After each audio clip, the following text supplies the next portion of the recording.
accustomed to meeting people who we know will become treasures for whatever company eventually discovers them.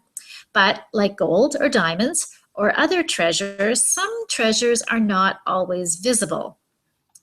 Laurie sings a briefing for treasure hunting from Maple 2.0 is being offered for ISS of BC employer partners. There it is right there. So you can see that it's Tuesday, November 24th, 8 a.m. until 12 p.m. at the Holiday Inn Express in Metrotown, Burnaby.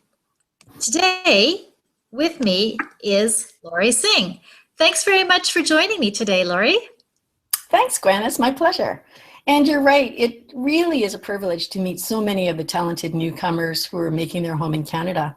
Laurie, you've had lots of experience with seeing companies find treasure. And by treasure, I mean an employee that really goes beyond a company's hiring expectations. Can you tell me about one of those stories? Well, sure. You know, there have been so many outstanding people. One was a director of finance, and he was an entrepreneur in his home country. In Canada, he was applying for an accounting position. I think he'd be seen as overqualified by most prospective employers. But, you know, I found him to be a really interesting and curious person. He had a great sense of humor. And despite his previous accomplishments, he was a really humble guy. And I felt like he was the kind of person that you'd like to work with. You'd like to be your coworker, maybe even to have him as your boss. So, you know, eventually he was hired for just a temporary accounting position. I think it was about 3 weeks. And that stretched into several months. His contract was renewed. Finally, I think the company could see what a treasure he was. Excuse me. And they hired him into a more senior position. And in that position, they gave him a bump in pay as well. That's awesome. That's a great outcome. So what kind of problems or barriers keep newcomers' talents, like the ones that you've just described, so hidden? Could you tell me about a few of those barriers? Mm-hmm. Well, I think first of all, newcomers have pretty small networks most of the time when they first arrive. So they don't really hear about the jobs until they're advertised, and a lot of jobs aren't never advertised. So in fact, our whole recruitment and hiring system is quite different to most immigrants. So depending on the country they're from, many were hired through a personal contact or family friend, a family business acquaintance, or maybe even through a headhunter if it was a more senior position. So, some of the newcomers I've met have never even written a resume. They don't have a cover letter. They've never applied for a job online. And in fact, it's possible that when a Canadian employer interviews a newcomer, that might be the very first interview for that newcomer, the first ever interview for that person.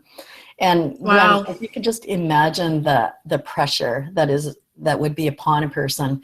You're interviewing for the first time, you might be running out of money, your family's depending on you getting this job, and it might be that English is your second language. So, it's really no surprise that with these types of barriers, and this is only, a small number of the barriers, that employers don't always see the treasure that's before them.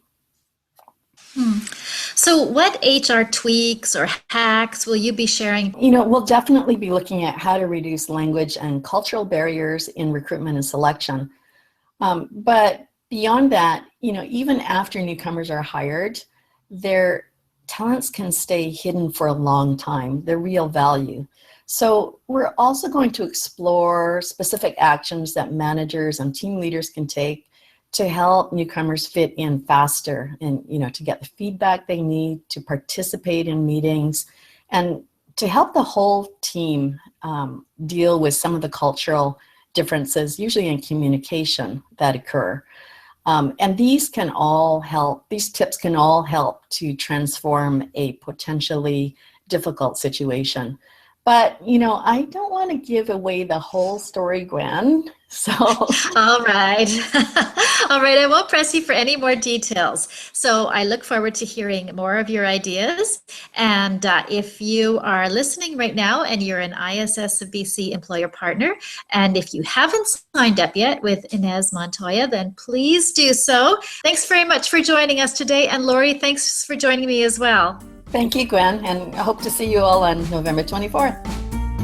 Okay, great. Goodbye, everyone. Bye.